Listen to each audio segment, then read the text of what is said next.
Bismillahirrahmanirrahim. Assalamualaikum warahmatullahi wabarakatuh.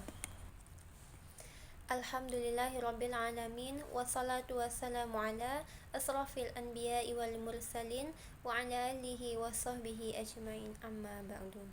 Salawat dan salam tidak lupa pula kita kirimkan kepada Nabi besar kita, yakninya Nabi Muhammad sallallahu alaihi wasallam.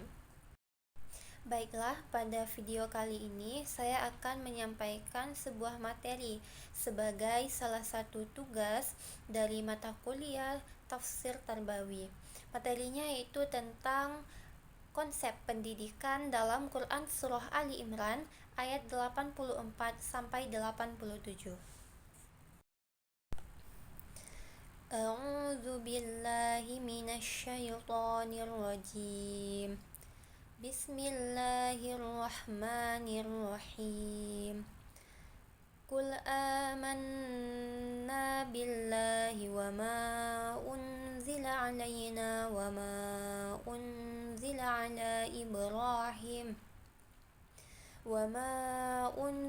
ala Ibrahim wa Ismail wa Ishaq wa Ya'qub wal asbat wa ma utiya Musa wa Isa wan nabiyyuna min rabbihim la nufarriqu baina ahadin minhum wa nahnu lahu muslimun.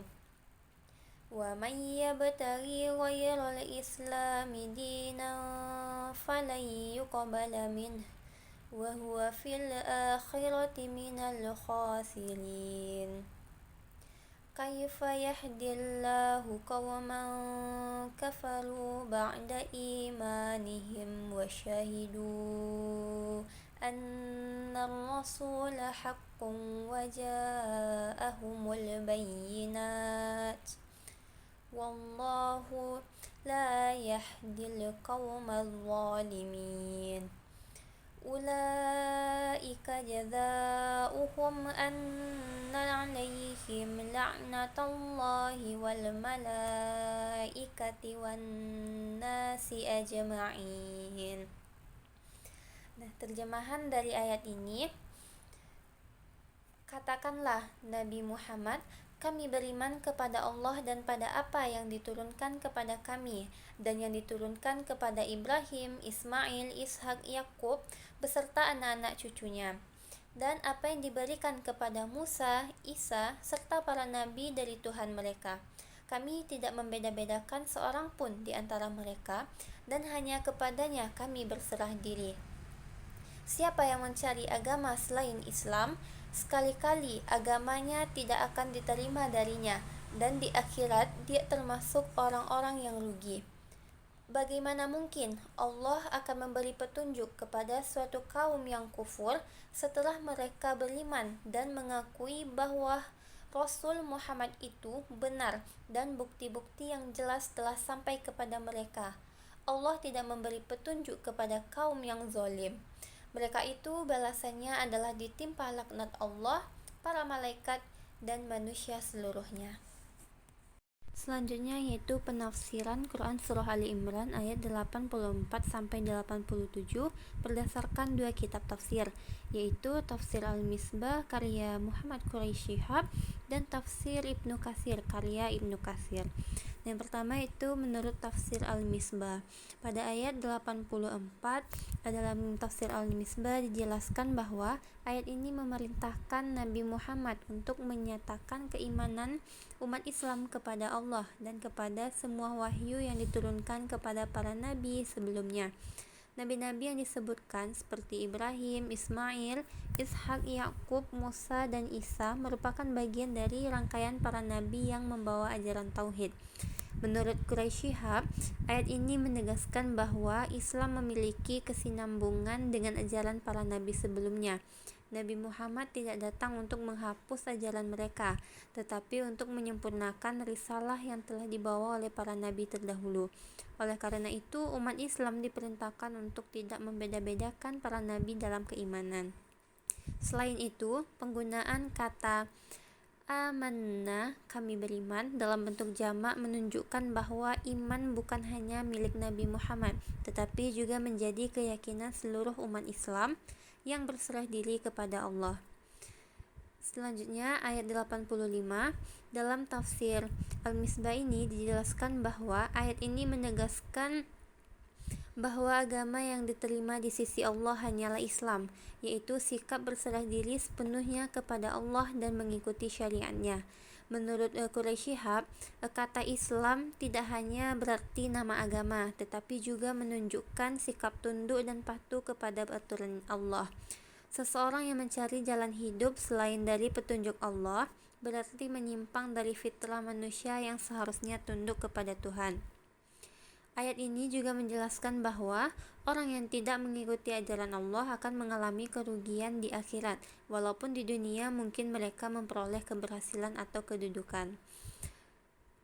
Kemudian ayat 86. Dalam tafsir Al-Misbah dijelaskan bahwa ayat ini mempertanyakan bagaimana mungkin Allah memberikan petunjuk kepada orang-orang yang telah mengetahui kebenaran tetapi kemudian menolaknya. Menurut Quraisy Shihab, Allah sebenarnya telah memberikan banyak bukti tentang kebenaran Islam, seperti fitrah manusia yang cenderung kepada kebenaran, bukti kerasulan Nabi Muhammad, serta petunjuk yang terdapat dalam kitab-kitab sebelumnya. Namun, jika seseorang tetap menolak kebenaran tersebut, maka ia termasuk orang yang zalim terhadap dirinya sendiri. Dalam ayat ini juga dijelaskan bahwa hidayah memiliki dua makna, yaitu petunjuk berupa informasi tentang kebenaran dan kemampuan untuk mengikuti petunjuk tersebut. Ayat 87 dalam tafsir Al-Misbah. Nah, ayat ini menjelaskan balasan bagi orang-orang yang menolak kebenaran setelah mengetahuinya. Mereka akan mendapatkan laknat dari Allah, para malaikat, dan manusia yang beriman. Laknat dalam ayat ini berarti dijauhkan dari rahmat Allah. Hal ini menunjukkan bahwa sikap menolak kebenaran setelah mengetahuinya merupakan kesalahan yang sangat besar. Yang kedua itu penafsiran dari kitab Tafsir Ibnu Katsir. Qul amanna billahi wa ma unzila alaina, katakanlah kami beriman kepada Allah dan kepada apa yang diturunkan kepada kami. Yang dimaksud adalah Al-Quran. Wa ma unzila ala Ibrahim wa Ismail wa Ishaq wa Ya'qub, dan yang diturunkan kepada Ibrahim, Ismail, Ishak, dan Yakub itu berupa suhuf atau lembaran-lembaran kitab dan wahyu yang diturunkan kepada mereka, wal asbat, dan anak-anaknya. Mereka itu keturunan Bani Israel yang bercabang dari anak-anak Israel, yaitu Nabi Yakub yang berjumlah 12 orang. Wa ma utiya Musa wa Isa, serta apa yang diberikan kepada Musa dan Isa, yakni berupa Taurat dan Injil. Wan nabiyyuna mir rabbihim, dan para nabi dari Rabb mereka. Ini termasuk seluruh nabi. La nufarriqu baina ahadim minhum, kami tidak membeda-bedakan seorang pun di antara mereka. Wa nahnu lahu muslimun, dan hanya kepadanya kami menyerahkan diri. Artinya, umat Nabi Muhammad SAW yang beriman itu semuanya beriman kepada Nabi yang diutus dan kitab yang diturunkan.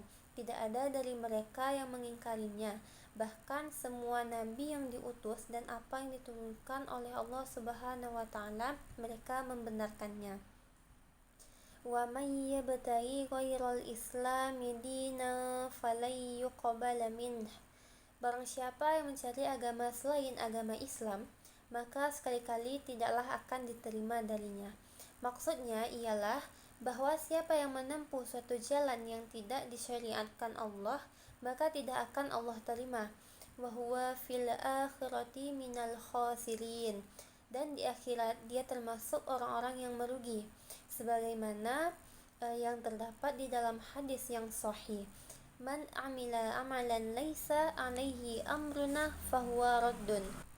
Artinya, barang siapa yang mengerjakan suatu amalan yang tidak ada dasar perintahnya dari kami, maka amalannya itu ditolak.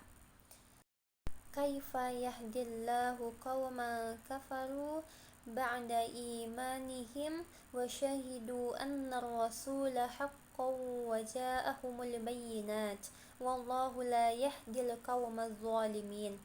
Bagaimana Allah akan memberi petunjuk kepada suatu kaum yang kafir setelah mereka beriman, serta mengakui bahwa Rasul Muhammad itu benar-benar Rasul, dan bukti-bukti yang jelas telah sampai kepada mereka. Allah tidak memberi petunjuk kepada orang-orang yang zalim. Abdul Razak berkata, telah mengabarkan kepada kami Ja'far bin Sulaiman, telah menceritakan kepada kami Humaid al-A'raj dari Mujahid, ia berkata, Al-Haris bin Suwaid datang dan masuk Islam di hadapan Nabi, lalu ia kafir lagi dan kembali kepada kaumnya. Maka Allah pun menurunkan ayat yang berkenan dengan dia, yaitu Quran Surah Ali Imran ayat 86 sampai ayat 84 sampai 89. Kemudian lanjut Mujahid, seorang dari kaumnya membawa ayat-ayat tersebut dan membacakannya. Maka Al-Harits pun berkata, sungguh demi Allah, aku tahu sesungguhnya kamu jujur dan Rasulullah lebih jujur darimu, dan Allah lah yang paling jujur dari semuanya. Maka setelah itu Al-Harits pun kembali memeluk Islam dan berbuat baik dalam Islamnya.